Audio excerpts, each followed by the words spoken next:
પાવી જેતપુરમાં ભારજ નદી પરના બ્રિજના 2 કટકા થયા. લોકોને ભારે મુશ્કેલી, 30 કિલોમીટરનો ચકરાવો ખાવા મજબૂર. છોટાઉદેપુર પંથકમાં ભારે વરસાદ બાદ ચારે બાજુ ખાના ખરાબી થઈ. તોડફોડિયા વરસાદથી અનેક રોડના હાલ તો બેહાલ થઈ ગયા. સાથે સાથે જ પાવી જેતપુર નજીક આવેલી ભારજ નદી ઉપરના બ્રિજના 2 ટુકડા થઈ ગયા. બ્રિજ તૂટ્યાને એકાદ માસ થઈ ગયો છતાં તંત્રના પેટનું પાણી નથી હલતું, જેના કારણે આ પંથકના લોકોને ભારે હાલાકી થઈ રહી છે. મધ્યપ્રદેશ અને વડોદરાને જોડતા નેશનલ હાઈવે નંબર 56 પરથી પસાર થતા રાહદારીઓને હવે 30 કિલોમીટરનો ચકરાવો લગાવવાનો વારો આવ્યો છે. અસંખ્ય ગામો માટે હવે આ એકમાત્ર માર્ગ છે અને અહીંથી પસાર થતા તમામ વાહન ચાલકો તકલીફ વેઠી રહ્યા છે. 108માં સારવાર અર્થે જતા દર્દીની હાલત પણ ખરાબ થઈ રહી છે. જે માર્ગ પર ડાયવર્ઝન આપ્યું છે ત્યાં ખાડાઓનું સામ્રાજ્ય છે, જેથી વાહનોનું નુકસાન તો થઈ જ રહ્યું છે, સાથે સાથે શારીરિક તકલીફ વેઠવાનો પણ વારો આવી રહ્યો છે. બીજી તરફ ધૂળની ડમરીઓથી પણ વાહન ચાલકો પરેશાન થયા છે. સતત અકસ્માત થવાનો ભય સતાવી રહ્યો છે. આ રસ્તે પસાર થવું ખૂબ જ મુશ્કેલ બન્યું છે. ત્યારે હવે વહેલી તકે તંત્ર જાગે અને રસ્તાના ખાડા પૂરે તેવી માંગ ઉઠી છે. જૂનાગઢનો ધોરણ 12 પાસ યુવક બન્યો છે મુન્નાભાઈ MBBS. રોગચાળો વકર્યો છે ત્યારે લોકોને લૂંટવા માટે રાજ્યમાં નકલી મુન્નાભાઈ MBBS નો રાફડો પણ ફાટ્યો છે. જૂનાગઢના પ્લાસવા ગામેથી ધોરણ 12 પાસ થયેલો યુવક ડિગ્રી વગર તબીબ બની ગયો અને દુકાનમાં દવાખાનું ખોલી દર્દીઓનું નિદાન કરતા પોલીસની ટીમ દરોડા પાડી રંગે હાથે ઝડપી લીધો. દવાખાનામાંથી દવાઓ અને ડ્રેસિંગના સાધનો પણ મળ્યા. પોલીસે બાતમીના આધારે દરોડા પાડ્યા. નકલી તબીબ જૂનાગઢનો ઇન્દ્રીસ ગાંચી ગામમાં મેલડીમાંની ગારી પાસે મકાનમાં આવેલ દુકાન ભાડે રાખી દવાખાનું ચલાવતો.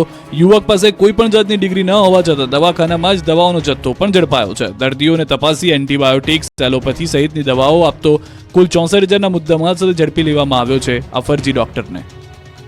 સુરતમાં હની ટ્રેપમાં ફસાવી બ્લેકમેલ કરતા યુવાનનો આપઘાત, વેશ પલટો કરી પોલીસે 2 આરોપીની ધરપકડ કરી.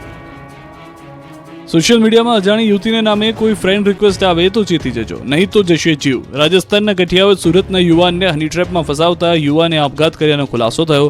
સુરતમાં યુવકના આપઘાતના કેસમાં પોલીસે ગામે ગામ વેશ પલટો કરી 2 આરોપીને ઝડપ્યા. તાજેતરમાં શહેરમાં સાયબર ટોળકીનો ભોગ બનેલા યુવકે આપઘાત કરી લીધો. ટોળકીના સાગરીત સગીર સહિત 2 આરોપીઓને રાજસ્થાનથી ધરપકડ કરાઈ. કતારગામના મૃતક યુવકને પહેલા યુવતીના નામે રિક્વેસ્ટ મોકલી હતી, બાદમાં અશ્લીલ વિડીયો બતાવી બ્લેકમેલ કરી 4-5 હજાર પડાવી લીધા. વધુ રૂપિયા માટે ટોળકી વારંવાર બ્લેકમેલિંગ કરતી, જેથી આરોપીઓના માનસિક ત્રાસથી કંટાળી યુવકે આપઘાત કર્યાનું પોલીસ તપાસમાં ખુલ્યું. સાયબર ટોળકીનો મૃતકના મોબાઈલ પર રૂપિયા માટે કોલ આવતા સમગ્ર હકીકત જોવા મળી. કતારગામ પોલીસે બેંક ડિટેલ્સ અને QR કોડના આધારે આરોપીને ઝડપ્યા. આરોપીઓ પાસેથી અસંખ્ય મોબાઈલ નંબરો મળી આવ્યા. ટ્રેનમાં દરવાજા પાસે બેસવાની આદત હોય તો સુધરી જજો, નવસારીના યુવાનને થયો કડવો અનુભવ.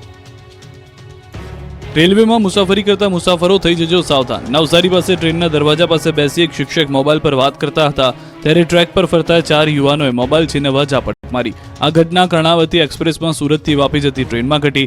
ચાલુ ટ્રેનમાં ઝાપટ મારી મોબાઈલ છીનવવાની આ તરકીબ જીવલેણ પણ સાબિત થઈ. વેજલપુર રેલવે ફાટકથી થોડે દૂર આંબેડકર અને રામનગરની વચ્ચે ઝાપટ વાગતા ફોન નીચે પડી ગયો અને તસ્કર યુવકનો હાથ બેગમાં ભરાઈ જતા ભોગ બનનાર પણ નીચે પટકાયો. 4 તસ્કર યુવકો 50,000ની કિંમતનો મોબાઈલ લઈને યુવાનને ઇજાગ્રસ્ત હાલતમાં મૂકી નાસી ગયા. યુવાન નીચે પટકાતા બંને પગમાં ગંભીર ઇજા થઈ. સ્થાનિકોએ તાત્કાલિક યુવાનને નવસારી સિવિલ હોસ્પિટલમાં સારવાર અર્થે ખસેડ્યો.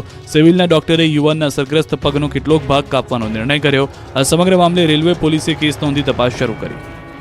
અમદાવાદમાં બાળકીના પેટમાંથી નીકળ્યો 1200 ગ્રામ વાળનો ગુચ્છો. અમદાવાદની સોલા સિવિલમાં 13 વર્ષની બાળકીની જટિલ સર્જરી સફળતાપૂર્વક કરાઈ છે. બાળકીના પેટમાંથી 1200 ગ્રામ વાળનો ગુચ્છો સફળતાપૂર્વક કાઢવામાં આવ્યો. બાળકી પેટમાં દુખાવાની ફરિયાદ કરતી, જેના કારણે યુવતીએ અન્ય ઇન્ફેક્શનને પણ ફરિયાદ કરી હતી. બાળકીને તાત્કાલિક ઓપરેશનની જરૂર હતી, જેની તપાસ કરતા પેટમાંથી વાળનું મોટું ગુચ્છું જોવા મળ્યું. સિવિલના તબીબોએ દર્દીનું ઓપરેશન કર્યું. બાળકીની હોજરીમાંથી 1200 ગ્રામ વાળનો ગુચ્છો સર્જરી કરીને બહાર કઢાયો. તબીબોએ પ્રથમવાર લેપ્રોસ્કોપીની મદદથી આ જટિલ સર્જરી કરી, જેમાં બાળકીના પેટમાંથી 10 ઇંચ લાંબો હોજરીના શેપમાં વાળનો ગુચ્છો નીકળ્યો. બાળકી રાજસ્થાનના ડુંગરપુરની રહેવાસી છે. બાળકીને વાળ ખાવાની ટેવ હોવાનું જાણવા મળ્યું. અરવલ્લી જિલ્લાના વાતાવરણમાં પલટો આવ્યો છે. માલપુર ગ્રામ્ય, સજ્જનપુરા, કંપા સહિતના વિસ્તારમાં વરસાદી માહોલ જામ્યો. જિલ્લાના અનેક ગામોમાં મેઘરાજાનું આગમન થયું. વરસાદ વરસતા વાતાવરણમાં ઠંડક પણ પ્રસરી ગઈ.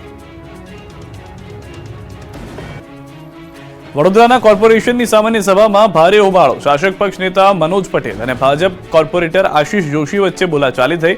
કોર્પોરેટર આશિષ જોશીએ આક્ષેપ કર્યો કે પૂર બાદ વોર્ડ નંબર 15માં કોઈ કર્ફ્યુ પણ નથી. કેશડોલ અને ઘરવખરી પણ આપવા આવ્યું નથી. સૌથી વધારે મહત્વની વાત એ છે કે યોગ્ય સર્વે પણ કરવામાં આવ્યો નથી. શાસક પક્ષના નેતાઓ કેમ ત્યાં આગળ જોવા નથી આવી રહ્યા અને શાસક પક્ષના નેતાઓએ કહ્યું કે ખોટી માહિતીના આધારે સભાને બાનમાં ન લેવી જોઈએ. વીએમસીના કમિશનર અને ડેપ્યુટી મેયરે કહ્યું કે જેમને સહાય નથી મળી તેમની યાદી આપો, અમે એમને સહાય અપાવીશું. અમદાવાદથી સમાચાર. રાહુલ ગાંધી સામે અભદ્ર ટિપ્પણી કરવાના મામલો. કોંગ્રેસ દ્વારા રૂપાલી સિનેમા સામે દેખાવો કરવામાં આવ્યા. શહેર કોંગ્રેસ પ્રમુખ સહિત નેતાઓ જોડાયા. ભાજપ નેતા દ્વારા અભદ્ર ટિપ્પણીનો વિરોધ. દેશના અલગ અલગ ભાગોમાં વિરોધ કરવામાં આવ્યો. અભદ્ર ભાષાનો ઉપયોગ કરનાર સામે કરાશે ફરિયાદ. ભાજપ નેતાઓ સાથે કોંગ્રેસ કરશે પોલીસ ફરિયાદ. અમદાવાદમાં કારંજ પોલીસ સ્ટેશનમાં દાખલ કરાશે ફરિયાદ. જૂનાગઢ તાલુકાના 35 સરપંચના રાજીનામા. વહીવટીતંત્ર અને સરપંચો વચ્ચે વિવાદમાં વિવિધ વિકાસ કામો ટલ્લે ચડતા હોવાથી 35 જેટલા સરપંચોએ રાજીનામા ધરી દીધા છે. 3 વાગે ટીડીઓએ મીટિંગ બોલાવી, પરંતુ હાજર ન રહેતા સરપંચોનો રોષ ભભૂકી ઉઠ્યો. ગ્રામ પંચાયતના વહીવટી કામોમાં જીએસટી સહિતના અનેક મુદ્દાઓ ઘણા સમયથી વિલંબે છે.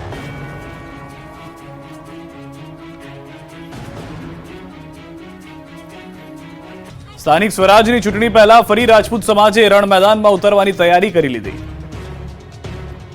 સ્થાનિક સ્વરાજની ચૂંટણી પહેલા ફરી એકવાર ક્ષત્રિય સમાજે આંદોલનની તૈયારી કરી લીધી છે. પરસોત્તમ રૂપાલાના બોલતી નારાજ રાજપૂતો ફરી એકવાર રણ મેદાનમાં ઉતરવાની તૈયારી કરી રહ્યા છે. જોકે આ વખતે મુદ્દો જે રાજનીતિનો નહીં પણ સમાજની ચિંતા, ચિંતન અને મનોમંથનનો. આ માટે રાજપૂત ક્ષત્રિય શક્તિ અસ્મિતા મંચ બનાવી 20મીએ સંગઠનની તાકાતનું પ્રદર્શન કરશે.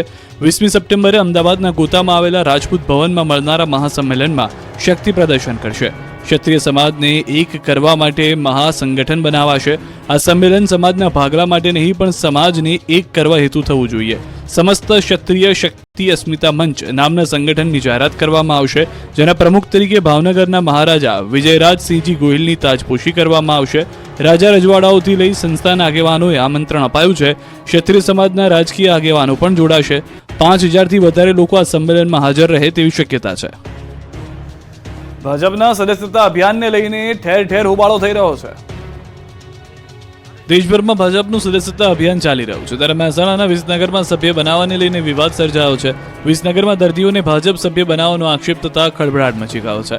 મહેસાણાના વિસનગરમાં સિવિલમાં દર્દીઓને જાણ થતા હોબાળો મચ્યો. એક વ્યક્તિએ વિડીયો બનાવીને વાયરલ કર્યો. ઇન્જેક્શન લેવા ગયેલા દર્દી પાસે માંગણી કરાઈ. મોબાઈલ નંબર, ઓટીપીની માંગ થતી હોવાનો આક્ષેપ છે. બાદમાં સિવિલના કર્મીનો માફી માંગતો વિડીયો પણ વાયરલ થયો. તો ભાવનગરના નગર પ્રાથમિક શિક્ષણ સમિતિના અધ્યક્ષ મેસેજ વાયરલ થયો. ભાજપના સદસ્ય બનવા માટે નિકુંજ મહેતાએ શિક્ષકોના ગ્રુપમાં શેર કરેલા મેસેજનો સ્ક્રીનશોટ વાયરલ થયો. મેસેજમાં શિક્ષકો અને તેમના પરિવારને ભાજપના સદસ્ય બનાવવા માટે અપીલ કરવામાં આવી. સદસ્યતા અભિયાનને લઈ નગરસેવકોનો વિડીયો પણ વાયરલ થઈ રહ્યા છે, જેમાં યુવરાજસિંહ 100 સભ્ય બનાવો અને 500 રૂપિયા લઈ જાઓ તેવું કહેતા દેખાયા છે.